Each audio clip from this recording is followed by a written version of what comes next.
I'm Lydia May. We are at Camden Lock and I'm going to be answering some questions and spilling some secrets. It's going to be fun. Alright, let's do this. It was now I can't remember. I think it was 2018 when it came out. No, 2017 was when it released. I was 12 and it was called Heart and Soul and it was a lot of fun. The process of that first album was kind of accidental.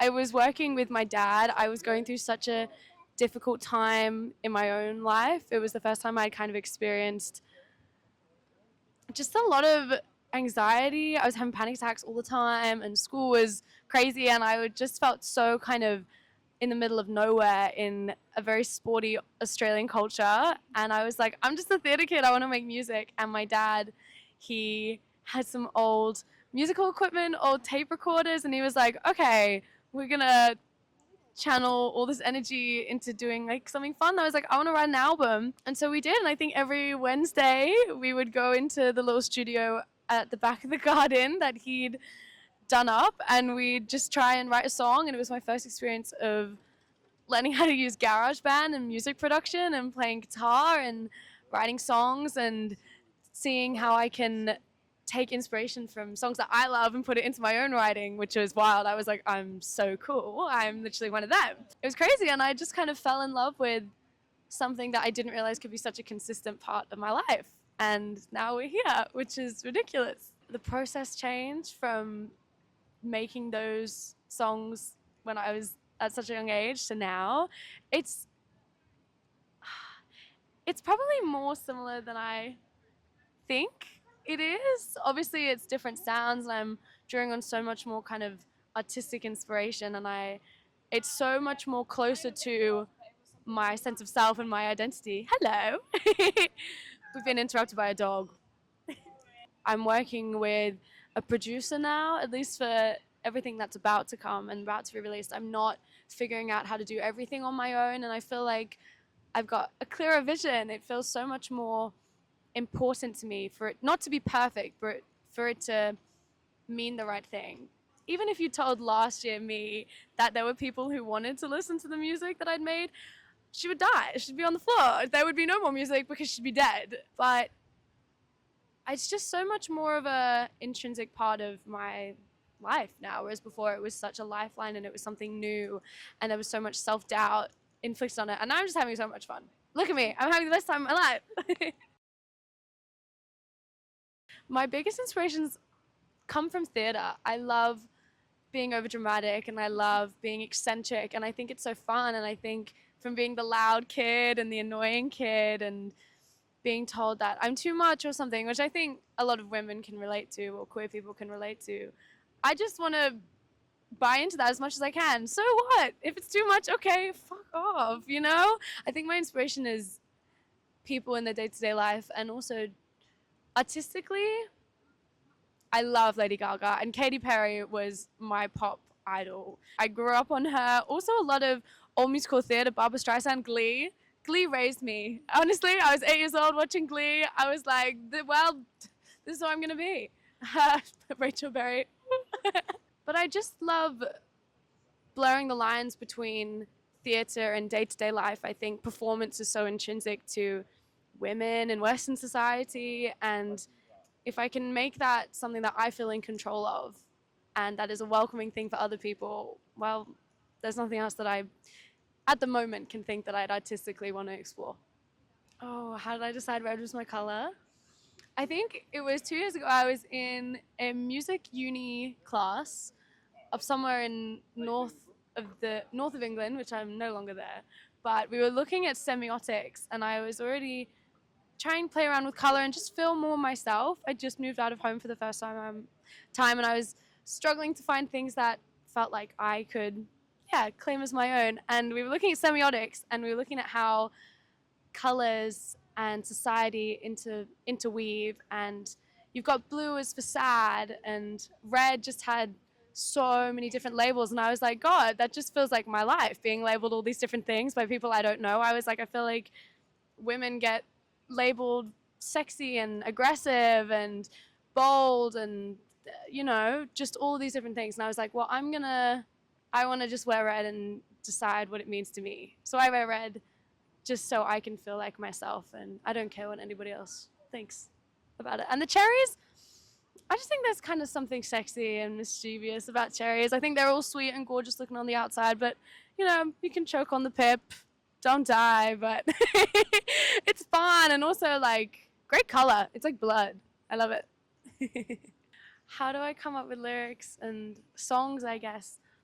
I think I'm quite lucky. I feel like there's a little bag that just falls over and a little idea tumbles out, which I'm so grateful for. I very rarely have periods where I won't come up with an idea, but I'm so insecure about my lyrics. It's insane. Like the fact that they're like on bracelets and things like that is ridiculous to me, because for so long I was so inspired melodically, and I started off as a musician and being in choir, and I really doubted my own voice and what I was saying. And I think the inspiration comes from not giving away too much. I love lyrics and words that you can listen to it at first glance and it's just fun. It doesn't mean anything, but the more you think about it, the more it can mean to you. I think you've got to have, at least for me, I think there's got to be a level of like how much you want to buy into it. It's got to be fun, but I think there's so many moments that it can be more serious and it can make you feel nostalgic or longing or loss. But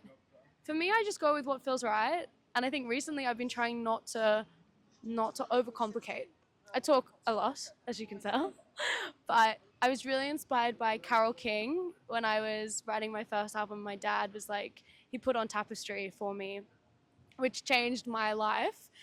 And it just felt like velvet. And if you took away one word, the whole thing would fall apart. And just reaching that level of like economic writing is insane. So I think trying to be clear and still have fun is what I go with now. Do I think I write from a place of vulnerability? I think being open is really important for me, and I think I wouldn't see it as vulnerable. I just see it as sharing, and that's all I want to do. I feel like the people who listen to my music share so much love and energy and time with me. I think the least I can do is share my own experiences and my thoughts. There's nothing I wouldn't do well, and it wouldn't be worth pursuing if I didn't feel like I was being authentic and vulnerable, I guess. But I'd like to think so. Getting over my own lyrical insecurities, I feel like I haven't. I feel like I just have to keep going until I find something that feels good. And I rely so much on the people around me to be like, what do you think? You know, I think as much as I write on my own, I'm constantly looking for people to be like, how does this feel to you? Is this fun to listen to? You know, I want it to be a good experience for the listener, for the watcher. It's got to be entertaining. It's all about entertainment. But I think it's not just about me. The music I write is about the people who listen to it and that magic that we can share. And that's what music is for me. You know, that's why I started writing music, is because it felt like something bigger than me that was welcoming. And it's not about me. If I think a lyric's crap, well, I might change it. But I also think as long as I feel like I've said what I want to say, and the feeling and the idea and the moment is captured, I want to know how it's received. And I'm not going to, there's no gatekeeping. Everything goes. Otherwise, I'll just overthink it and nothing will ever get released. So, why did I choose music? I don't think I've just chosen music. I think I still love musical theatre. I wrote a musical last year and that went to Edinburgh Fringe, which was crazy. And I still act. I do my little acting classes and I love writing. And I think just being in the entertainment business is so important to me because people are so important to me. And I think there needs to be a stronger connection between how we look after each other as a global society and the arts. And I think music was the most exciting way in for me. But I hope that I get more opportunities just to be creative with other people and make projects for people. I just love us, you know what I mean? And I think living a life that you can express yourself and be fun, that's all I want to do. But God, I'm terrible at maths, can't do anything. So music was probably the best option. Glastonbury last year was crazy. It felt so small. So basically what happened is that I got a ticket recycling, volunteering at the end of the festival. So you get a free ticket, you put down a deposit, you do the shift. And once you're there, there's all these little stages and like the green fields that you can apply to play basically. And I applied and they gave me a slot like Friday night. And I was like, oh my God. And I'd already been alone again myself the year after. But last year was crazy because I shared a lot of what I was doing online on TikTok and that went crazy and everyone was so supportive. But I was like, oh my God, I'm so cool. I've made it. No, I'm totally kidding. But it was really wild to see like how honestly sharing what you're doing can be received with so much love and support. And I think that's what stuck the most for me. And then obviously there was some like great connections I made along the way, and it gave me a bit more notice to people who I still work with now or have helped me get connections with other people I'm working with. I think the biggest thing Glastonbury did for me was my self-confidence and feeling good about myself and feeling capable and fun and knowing that I shared such a good hour little set with me and my guitar with the people who watched, which were few and fair. But it was just such a good time. And also, like, I think Glastonbury is the easiest place in the world to be a good person.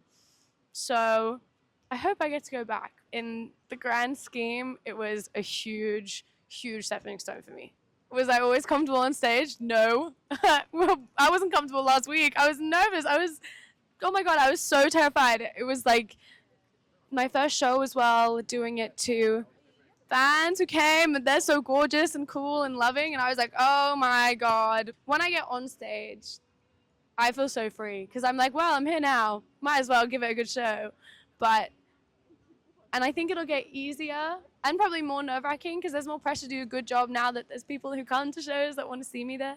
Hopefully, touching all the wood. It's still nerve-wracking because I want to do such a good job. I think when I was like, maybe like 6 years old on these like little festival stages back in Melbourne, I didn't care.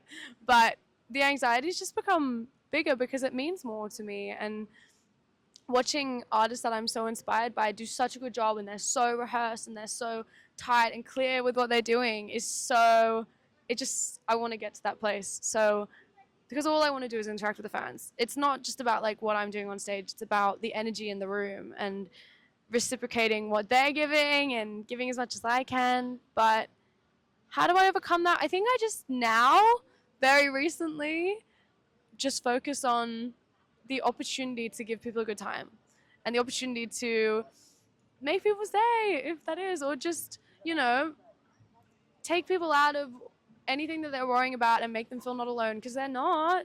And it makes me feel less alone. I have a great time. Are you kidding? It's terrifying being up on stage by myself, but it's so worth it.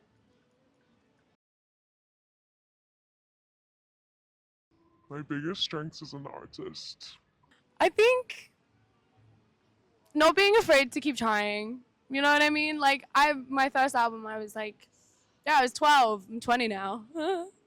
But I've got so much energy, and I think knowing that it's not just about what I'm doing as an artist, it's about what we're creating with the fans. I think figuring that out was huge for me, and knowing myself and what I want to give and make people feel through my music, I think that's one of my biggest strengths. And also, I'm not afraid to be a bit cheesy. Make it magical. It should be magical. It should be fun. I think we need to have more fun, But I say I'm still figuring out what my strengths are as an artist because I'm still figuring out how to be me as an artist.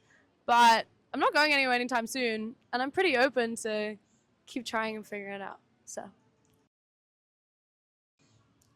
was I part of any fandom? Okay, I have to be so honest. I hadn't downloaded Twitter until last year. I was not in it. I was not in the group. I was a big fan of like Broadway shows. I was in those theater groups, but I was not online.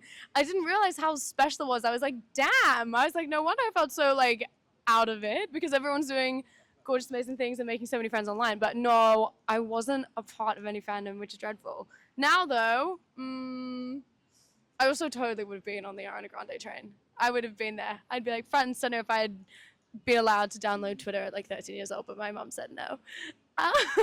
No, I wasn't a part of any fandom, which is dreadful, but I'm here now. I hope my fans feel like it is a special place that they're a part of, and I hope that they know that it's special because they're here, and it encourages me, and I learn so much about what is important. I've learned so much about being loving and caring and generous and kind from my fans. So I hope that they feel like they found a place that I wish that I'd had when I was younger and when I was writing Heart and Soul and Priorities and even Lifesaver. Yeah, I hope they have, because I think we have. I think it's pretty cool, and I'm happy to be here, so I hope they are too. Sneak peek, we're going on tour in August, and the dates are the 9th, 11th, and 12th of August for Glasgow, Birmingham, and London. So exciting. And I would just say, for whatever happens next, I just keep telling myself, you've got this, kid.